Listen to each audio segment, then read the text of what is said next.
हे दोस्तों, न्यूस्टिंग commando YouTube channel में आप सभी का स्वागत है। बात करेंगे येस बैंक से रिलेटेड। ये स्टॉक जो बहुत ही पॉपुलर दिख रहा है और लगातार जो इसके बारे में पूछा जा रहा है उसके बारे में बताना चाहूँगा। खास कर लोगों को लगता है कि 14 रुपये में मिल रहा है और कम दाम पर मिल रहा है, तो इसमें लॉन्ग टर्म की इन्वेस्टमेंट बनती है क्या? ये 20 का या 25 का हो जाएगा क्या? ये सभी जो आपके क्वेश्चन है उसके मैं आपको जवाब देने की कोशिश करूँगा और स्टॉक में भी क्या ग्रोथ है उसके बारे में बात कर लेते हैं।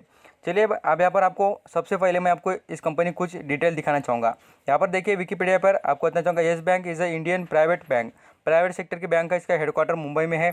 साथ साथ ये भी जान लीजिए इसके जो फाउंडर है राणा कपूर एंड अशोक कपूर, ये 2014 में फाउंडर है इस कंपनी के। और मैं आपको बताने की कोशिश करूँगा कि जो ये बैंक है, मैं खुद इसको यहाँ पर 400 रुपए के लेवल से देखता हूँ। मैं बता रहा हूँ ना, डायरेक्टली आपको बताने की ये कोशिश कर रहा हूँ कि ये जो स्टॉक है मैं खुद देखता था कि 400 रुपये के लेवल से खुद ही देखता हूँ।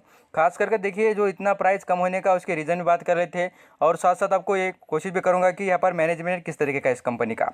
तो यहाँ पर आप देख सकते हैं, खास कर आप ये जो इन्फॉर्मेशन है पूरी देखिए। क्या होता है, 14 रुपये का शेयर है, लालच में आकर भर भर के क्वांटिटी नहीं उठाने का, सभी बातें देखने का। क्यों 400 का शेयर 14 रुपये पे आया, ऐसी क्या रीज़न है, ये भी आपको यहाँ पर लगाना पड़ेगा, नॉलेज यहाँ पर समझना पड़ेगा। यहाँ पर देखिए इसकी कंपनी के प्रोडक्ट्स और सर्विसेज क्या प्रोवाइड करती है। क्रेडिट कार्ड प्रोवाइड करती है, कंज्यूमर बैंकिंग है, यहाँ पर बताना चाहूँगा कॉर्पोरेट बैंकिंग है। कॉर्पोरेट बैंकिंग मीन्स यहाँ पर बताना चाहूँगा खास करके जो छोटे मोटे यहाँ पर बिजनेस होते हैं उनको यहाँ पर लोन प्रोवाइड करना, उसे कॉर्पोरेट बैंकिंग कहा जाता है। फाइनेंशियल सर्विसेज, इंश्योरेंस है, मॉर्गेज करती है, लोन देती है।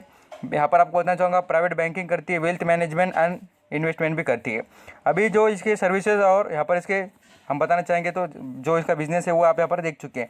बट इसके अंदर इंपॉर्टेंट बात बताना चाहूँगा, देखिए revenue, opening income, net income और असेट, ये सभी चीज़ देखिए तो कितने निगेटिव है आप यहाँ पर देखकर अंदाज़ा लगा सकते हैं। और कुछ चीज़ें तो देखिए नेट इनकम माइनस में चल रही है।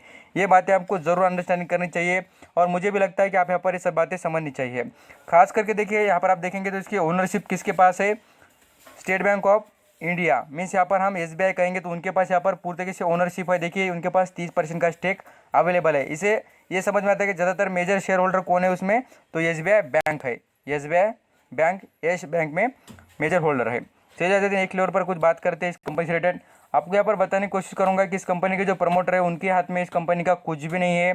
यहाँ पर कंपनी में कोई भी डिसीजन लेना हो तो इन्हें सीधा सीधा SBI बैंक को पूछना पड़ेगा और तभी डिसीजन लेंगे। मेजॉरिटी शेयर होल्डर वही नजर आते हैं। खास करके देखिए प्रमोटर के पास आपको होल्डिंग बिल्कुल नजर नहीं आएगी। फॉरेन निवेश की बात करें उनके पास 13% है और साथ साथ फाइनेंशियल इंस्टीट्यूशनल इन्वेस्टर जो होते हैं उनके पास, जैसे कि हम इसके अंदर इन्वॉल्व कर सकते हैं अलग अलग इंस्टीट्यूशन, SBI हो, यहाँ पर कुछ अदर बैंक्स हो, उन्होंने भी यहाँ पर इन्वॉल्व है।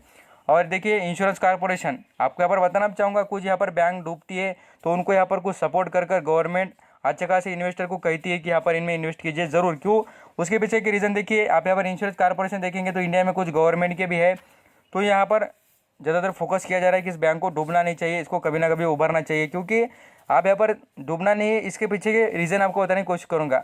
जो ये बैंक में यहाँ पर वर्कर होते हैं उनकी तो जॉब जाएगी, जॉबलेस हो जाएंगे।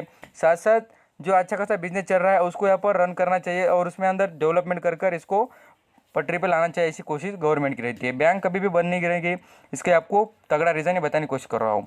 अब ऐसे इस कंपनी में और एक जो इंपॉर्टेंट बात बताना चाहूँगा, कंपनी में देखिए आप यहाँ पर 14 रुपये का शेयर खरीद रहे हो, उसमें देखिए बेनिफिट है ये या नहीं है। लगभग बात करें डिविडेंड थोड़ा बहुत देती है कंपनी। बोनस की बात करें, कंपनी ने बोनस एक बार भी नहीं दिया है, स्प्लिट एक बार किया है कंपनी खाली। अभी बैलेंस शीट की बात कर लेते हैं। क्या होता है, बैलेंस शीट में भी दमखम दिखना चाहिए कंपनी के। लगभग यहाँ पर आप देखिए पूरी कैसे आप यहाँ अंदाज़ा लगा सकते हैं कंपनी के जो परफॉर्मेंस है वो कितना ख़राब हो चुका है 2019 और 2020 के अंदर के जो टाइम पीरियड उसमें अंदर। लगभग बात करें यहाँ पर 26,000 करोड़ का मार्केट में यहाँ पर अच्छा खासा रिजर्व बढ़ रहा था इस कंपनी का। बट यहाँ पर देख सकते हैं कितना हो गया पूरे तरीके से 19,000, तो हज़ारों में करोड़ों में यहाँ पर ये जो फिगर्स है पूरे तरीके से करोड़ों में है। और यहाँ पर बताना चाहूँगा लगभग आप देखेंगे तो 7,000 के आसपास रिजर्व में कमी है। तो इसका अंदाज़ा यही है कि कंपनी का बिजनेस थोड़ा बहुत कमी चल रहा है और इम्प्रूवमेंट लगातार नहीं दिख रही है। पिछले कुछ ईयर से देख सकते हैं अनसर्टेनिटी का माहौल इस कंपनी में नज़र आ रहा है। अब आ जाते हैं नेक्स्ट लेवल पर, कंपनी रेट और इंटरेस्टिंग बात कर लेते हैं।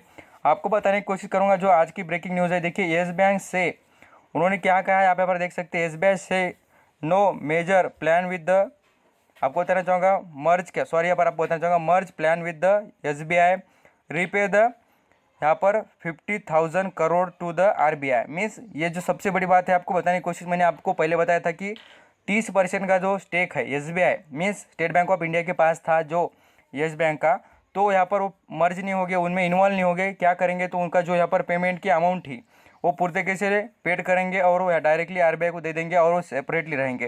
ये ज़बरदस्त बात है, कंपनी ने पैसा कहाँ से तो भी कलेक्ट किया है और ये सबसे ब्रेकिंग न्यूज़ बनती हुई दिख रही है।